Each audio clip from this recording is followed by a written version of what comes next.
Okay, today I want to talk about how mediumship is all about interpreting and not translating. Like I said at the end of my last video, if someone were interpreting my words from English into another language and I said I'm married, an interpreter could say he says he has a wife, which is the correct idea, except that the fact is I have a husband. So a translator would say he says he is married, not, and they would translate word for word.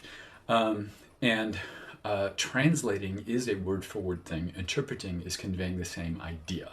And mediumship is interpreting, not translating. For me, so if you get a lot of visual stuff, some mediums hear things, many of us see things in our heads. A lot of us, like me, are interpreting feelings, things we physically feel or are aware of around us or in our bodies, and it is super, super subtle sensations that we are interpreting. So when my attention sort of wanders off to my left, when I'm with someone, I know that's a relative and it's on your mom's side of the family. If I wander over to the right, it's dad's side of the family. Typically, like 98% of the time, it's not 100% correct.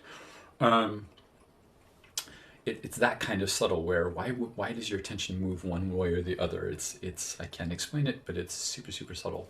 The two closest analogies I can make for regular everyday people is if you've ever had your hearing tested, I wear hearing aids. So every year I go into a soundproof booth, I take out the hearing aids, I put on headphones, and I have to listen to super subtle beeps and raise my hand for which ear I'm hearing the beeps in.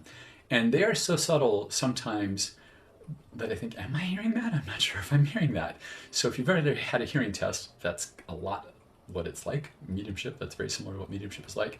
Also, if you've ever tried to remember the name of a movie or an actor, and you know you just have to relax and let it come, because if you try to remember it, that doesn't work. It's kind of like that too. So an entire mediumship reading for me is kind of like trying to remember some fact, very gently letting it pop into my head, and or listening in a soundproof booth hearing test. It's very, very similar. Those are the two closest real world non-mediumship analogies I can make. So rigid yes or no's I think are a bad way to do and to learn mediumship. And I know some teachers and I know some students of mediumship who are doing that. They want this rigid just say yes or no. So to give you a really good, my best example of that is when I first discovered this world of mediumship, I went and saw a professional medium. I was taken by a friend to see a professional medium. He wanted the audience to just say yes or no. He was really adamant about that. Don't expound, just tell me yes or no. Gave me crazy specific information about my mother and my grandmother. He was definitely connected with both of them. And at the end of the reading, he said about my mom, he said, your mom is showing me that you have a tiny little picture of her on your fireplace mantle, and you say hello to that every single day. And she's saying, I hear that. She wants you to know she can hear that. And I laughed and I said, well, okay, no, I have to explain. It's my mother-in-law has a tiny little picture of my mom next to her fireplace. She says hello to it every single day. She's convinced my mom can hear her.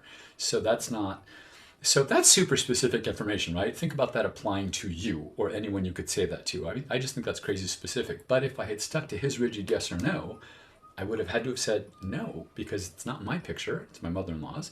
And I'm not the one who says hello to it, she does. And it's next to her fireplace, not on her fireplace mantle. So mediumship is interpreting, not translating. So I think that we're not interpreting, we're not translating sound for sound, fact for fact. We're interpreting what we feel, what we see, what we hear. So rigid yes and no's is kind of dumb. Stop doing it. Take a vow to not do it anymore. Make that vow this week. I just think it's not a good idea. Next week, I'm going to talk about suicides, people who cause their own passing, and the weird way that I get that's conveyed to me. I still don't understand why it's conveyed to me that way. So I'm going to talk about that. Until then, thank you for tuning in this time, and see you next week.